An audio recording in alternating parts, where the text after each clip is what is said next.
Hello, BLED. Good morning, everybody. I hope you all are well or living and taking care of your parents. So, let's begin. आज हमारा पहला lecture है English का। तो हमारा जो फर्स्ट यूनिट है इंग्लिश में, उसमें फर्स्ट चैप्टर जो है nature, scope, origin of English language और लैंग्वेज क्या होती है। तो आज मैं केवल ओरिजिन और लैंग्वेज क्या होती है इसके बारे में डिस्कस करूँगी आपसे। ठीक है, तो लेट्स मूव ऑन। मैं बात कर रही थी कि भाषा क्या होती है। तो भाषा जो है, भाषा आपकी शाब्दिक, अशाब्दिक और संवेदनाओं को व्यक्त करने की एक सबसे अच्छी अभिव्यक्ति है। आप अपने आप को व्यक्त करते हैं भाषा के ही ज़रिए। इसके अलावा आपके पास और कोई फिर वो अशाब्दिक जो है नॉन एक्सप्रेशंस ही रह जाते हैं, जेस्चर रह जाते हैं, जिससे कि सारी बात आप कह नहीं सकते। तो हमारे पास सबसे अच्छा जो मीडियम है वो है भाषा, यानी कि लैंग्वेज। तो लैंग्वेज अगर हम देखें तो उसकी अगर परफेक्ट डेफिनेशंस देखें, वो अब मैं आपको लिखाऊंगी, बहुत सारी हैं। Language is a divine gift of God only to the man, it helps a person for the whole development of the personality. तो भाषा के ज़रिए हम पता चल जाता है कि किस तरीके की हमारी पर्सनैलिटी है। ठीक है, हमें एनिमल्स होने से क्या डिफ़र करती है, दैट इज़ अ लैंग्वेज। अब हम आते हैं भाषा को ओरिजिन और चेंज यानी ट्रांसफॉर्मेशन कैसे होता है। तो भाषा जो है, ये इंग्लिश लैंग्वेज का ओरिजिन मैं आपको बताती हूँ। भाषा जो है ये जब स्टार्ट हुई, आज से करीब 1400 साल पहले इसका ओरिजिन माना जाता है। तो इंग्लिश का जो ओरिजिन हुआ, दैट जब इंग्लैंड में काफ़ी लोग जो है अटैकर्स होते थे, तो they use to attack, like German use to attack, so they use to leave their impression, अपनी जाके वहाँ पे छाप छोड़ जाते थे। भाई जो भी रूलर है, जो भी एम्परर है, बादशाह है, वो जाके अपनी ही भाषा चला देता था। तो अपनी भाषा चलाने का परिणाम ये हुआ कि जो पुरानी भाषा थी और उसकी नई भाषा थी, वो दोनों मिलकर एक जैसे उनका एक जैसा होने लगा, यानी कि मिक्स्ड स्वरूप होने लग गया। अब देखते हैं कि उसमें किस किस का प्रभाव पड़ता है। तो किसका प्रभाव पड़ता है, पहले तो है एक्चुअली इंग्लिश को इंडो यूरोपियन लैंग्वेज अगर हम कहें तो कुछ बुरा नहीं होगा, क्योंकि ये इंडो यूरोपियन लैंग्वेज ही कहलाती है। लेकिन इस पर प्रभाव किसका देखने को पड़ता है, तो अंग्रेजी पर जर्मनिक, वेस्ट जर्मनिक और नॉर्थ एंग्लो सैक्सन जो है वो एक इसके लिए वर्ड यूज़ किया जाता है कि ये इस तरीके की भाषा है।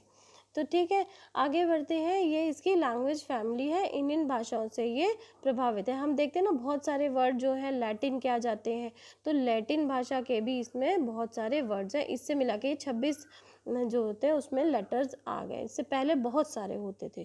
तो चलिए देखते हैं ट्रांसफॉर्मेशन क्या है, यानी कि क्या कैसे कैसे बदलाव आया है। भाषा जो है हमारी 3 तरीके से बदल दी गई है। पहले जो है प्रोटो जर्मनिक कहलाती थी, उससे वो ओल्ड इंग्लिश हुई। ओल्ड इंग्लिश इतनी टफ है कि हम पढ़ नहीं सकते हैं, उसको स्टडी नहीं कर सकते हैं। वो उसके वर्ड्स जो हैं बहुत काफ़ी जर्मन है और काफ़ी स्पेनिश लिए गए हैं। मिडिल इंग्लिश जो है वो भी बहुत मुश्किल है, उसमें इतने इतने सारे प्रोवर्ब्स के तरीके से यूज़ किया गया है, और वो भी प्रोवर्ब्स जो है वो ऐसे डेली यूज़ के नहीं है। That is very difficult to understand. तो हम कौन सी भाषा पढ़ते हैं अंग्रेज़ी में, हम पढ़ते हैं मॉडर्न इंग्लिश। ठीक है, अब आगे बढ़ते हैं। मॉडर्न इंग्लिश में जब हम देखते हैं तो ये 2 तरीके से देखते हैं। एक वो देश जिनकी ये पहली लैंग्वेज है। ठीक है, आप सब जानते हैं कि पहली लैंग्वेज किसे कहते हैं, फर्स्ट लैंग्वेज किसे कहते हैं। ठीक है, और सेकंड लैंग्वेज किसे कहते हैं। तो फर्स्ट लैंग्वेज किस किस देश की होगी, जो ये मातृभाषा है। ठीक है, इंग्लैंड की, अमेरिका की, ठीक है, कनाडा की और ऑस्ट्रेलिया की। तो यहाँ इन देशों की ये पहली भाषा है। लेकिन हर देश की ये पहली भाषा नहीं है, ये मदर टंग नहीं है। हमारे देश में भी ये अंग्रेज़ी भाषा जो है वो मदर टंग नहीं है। तो हमारे देश में ये कौन सी भाषा है, हमारे देश में और बाकी कंट्रीज़ में ये सेकेंड लैंग्वेज है, और दुनिया की तीसरे बोले जाने, सबसे ज़्यादा बोले जाने वाली भाषा है।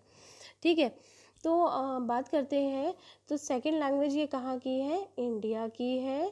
ठीक है, और बाकी एशियन कंट्रीज़ की है, उनमें चाइना भी है, जापान भी है, रशिया भी है। ठीक है, ये सारे कंट्रीज़ में इंग्लिश जो है वो सेकंड लैंग्वेज है, यानी दूसरी भाषा है। ठीक है, ये मैंने लिख दिया है आपके फैसिलिटी के लिए, जिससे कि आपको याद रहेगा। तो पहली भाषा यानी कि मातृभाषा, हमारी पहली भाषा जो होती है, और सेकंड लैंग्वेज कौन सी होती है, जो हम मातृभाषा के अलावा दूसरी भाषा सीखते हैं, वो हमारी सेकंड लैंग्वेज होती है। अब कई लोगों की थर्ड लैंग्वेज भी होती है।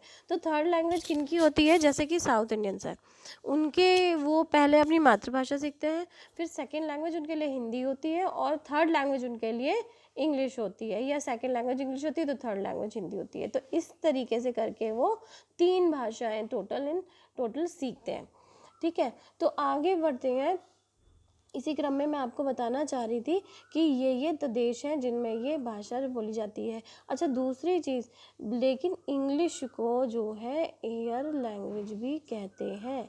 एयर लैंग्वेज यानी कि पूरे वर्ल्ड में आपकी मातृभाषा कोई भी हो, आप अगर फ्लाइट में हैं तो इसी भाषा में कम्युनिकेट करते हैं। जितने दुनिया के संसार के जितने भी पायलट्स हैं वो यानी कि एयर ट्रैफिक है जो भी, चाहे वो स्पेस का हो या हवाई जहाज़ का हो, वो इसी भाषा में कम्युनिकेट किया जाता है। दूसरी चीज़ अब ये देखते हैं कि अंग्रेज़ी जो है वो हमारे लिए आजकल यूनिवर्सल लैंग्वेज हो गई है। तो कौन सी लैंग्वेज हो गई है, यूनिवर्सल कहें या ग्लोबल लैंग्वेज कहें, कौन सी लैंग्वेज हो गई है, यूनिवर्सल और ग्लोबल लैंग्वेज हो गई है। ठीक है, ग्लोबल लैंग्वेज हो गई है। तो ये हमारे लिए सबसे इम्पॉर्टेंट चीज़ है, क्योंकि आजकल इसका यूज़ जो है सबसे ज़्यादा बढ़ गया है। तो इसी क्रम में हम देखते हैं, ये है आपका टॉपिक। ठीक है, तो आगे मैं बढ़ती हूँ। मैं अगली क्लास में आपको और डेफिनेशंस दूंगी जो कि भाषा से संबंधित है। अंग्रेज़ी में ऐसा कभी मत समझिएगा कि बहुत डिफ़िकल्ट है, बहुत लिखना पड़ेगा, हमें वर्ड्स नहीं आते हैं या हमें प्रॉब्लम होती है लिखने में। तो आपको ये सब समझने की या सोचने की ज़रूरत ही नहीं है, क्योंकि हम यहाँ इतना आसान से प्लेटफॉर्म आपको प्रोवाइड करेंगे कि आप थोड़ी सी बस आप डेफिनेशन अगर लर्न कर सकते हैं तो ठीक है, और नहीं कर सकते हैं तो उसके शॉर्ट फॉर्म बना लेंगे और उसे अपनी भाषा में लिख लेंगे। ज़रूरी नहीं है कि आप डेफिनेशंस ही लिखें। ठीक है, तो भाषा क्या होती है, इससे संबंधित जो डेफिनेशंस है वो मैं आपको प्रोवाइड करूँगी अगली क्लास में, और नोट्स भी दे दूँगी आपको ग्रुप में। इसके अलावा आपको क्या करना है, थोड़ी सी प्रैक्टिस करनी है। ठीक है, इंग्लिश की जो इम्पोर्टेंस है उसको समझना है, अपनी भाषा में क्रिएट करना है। आप चाहें तो ऐसे लिख सकते हैं उसके ऊपर कि English is a global language. ठीक, आजकल कोरोना वायरस फैला हुआ है तो इसके संबंध में ऐसे बहुत लिखे जा रहा है, जगह जगह स्कूलों में ये एज असाइनमेंट वर्क दिया जा रहा है। तो इसके संबंध में आप क्या कर सकते हैं कि ऐसे असाइनमेंट बना सकते हैं जिसमें कोरोना वायरस को लेके बहुत सारी आप जानकारी दे रहे हैं, ठीक है, या अवेयर कर रहे हैं। तो ऐसे असाइनमेंट बनाइए, इंग्लिश में बनाइए, भले 1 पेज का बनाइए, अपनी क्रिएटिव राइटिंग लिखिए। पहले न्यूज़पेपर वगैरह में, टाइम्स ऑफ इंडिया में, मैगज़ीन में, गूगल में आप रीड करिए, उसके बाद अपने सेंटेंसेस को रीफ्रेम करिए।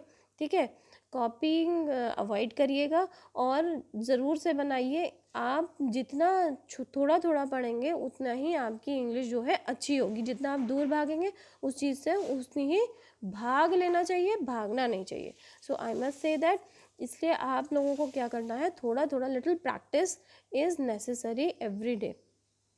ओके, सो आज तो ये हिस्ट्री थी, और इंग्लिश का नेचर कैसा है, स्कोप क्या है, ये सब मैं नेक्स्ट क्लास में आपको डिस्कस करूँगी। ठीक है, तो ये रहा आपका सिलेबस, और इसमें ये पहली ही लाइन जो है फर्स्ट यूनिट की जो मैंने आज कवर करने की कोशिश की, लेकिन अभी ये पूरी नहीं हुई है। तो next class I will be doing that. Okay, till then thank you.